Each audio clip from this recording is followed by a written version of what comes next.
เฮ้ยนี่ก็ผ่านมามากแล้วเนาะที่ฉันไม่ได้เจอพวกแกคนดูน้อยนากับอีกก้าวด้วยนะตอนนี้พี่ก็ไม่มีอะไรจะทำนี่แหละนอกจากมาเล่นแมปไฮมาไกลเครียดนี่แหละ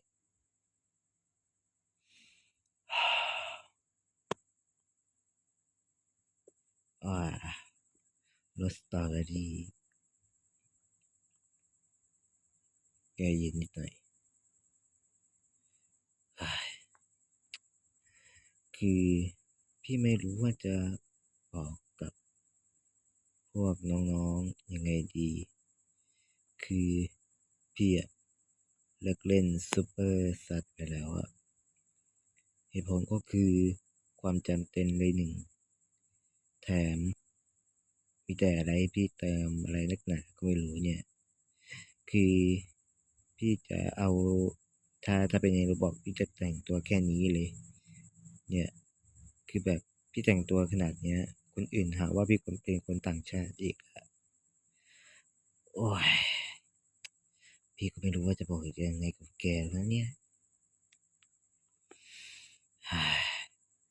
ทำไมในชีวิตเด็กๆแบบเนี้ยทำไมรู้สึกว่าอยากกลับไปเป็นเด็กจังเลยเนี่ยมีไอติมให้กินน้ำอัดลมให้กินอะไรแบบเนี้ยนี่แหละเนี่ยพอช่วงวัยรุ่นเป็นไงขี่มอเตอร์ไซค์สิวขึ้นอะไรแบบเนี้ยนี่แหละประเด็นก็คือพี่อยากจบม.3เร็วๆนี่แหละไม่รู้ว่าจะทำคลิปได้อีกหรือเปล่าเอาเป็นว่าพี่จะมาสร้างคลิปบางครั้งบางคราวก็แล้วกันนะตอนนี้พี่อยู่ในแบบขโมยทีมเด็กอยู่เนี่ยเห็นเด็กตรงนี้ปะนั่นแหละพี่ขโมยทีมนี้มา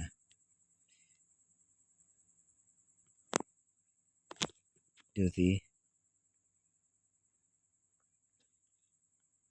โอเคห้องนี้เต็มไปด้วยฝรั่งว่ะอ้ายดูเงินพี่สิเนี่ยอยู่ไหนวะนี่ไงเนี่ยเห็นไหมพี่มีเงินเป็นล้านเพชรเป็นพันพี่เล่นมานานแล้วตั้งแต่ปี2025นะเอาจริงพี่ไม่ค่อยชอบระบบอย่างนี้เท่าไหร่เฉพาะผู้ใช้ที่อยู่ในกลุ่มอายุใกล้เคียงและคนรู้จักที่เชื่อได้เท่านั้นและเช็คกับคุณได้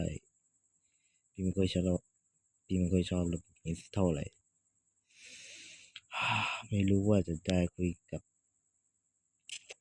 น้องก้าวกับน้อยหนาหรือเปล่าอะประเด็นนะ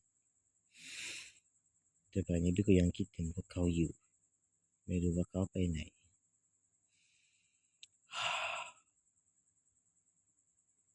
ช่วงนี้พี่จมกับความแค้นและความมืดมารวมกันอยู่ตรงเนี้ยถามว่าด้านสวัสดิ์ของฉันอยู่ไหนมันอยู่ที่น้องปอดนั่นแหละถ้าใครไม่รู้จักฉันชื่อแม็กนะนี่ก็คือไอดีของฉันเนี่ยคือสแกมโบเดียหรือสแกมบูชานั่นแหละแอด411 ITY IDจำไว้นะถ้าใครอยากจะเจอฉันน่ะอย่าลืมคอมเมนต์ด้วยนะเข้าใจใช่ไหม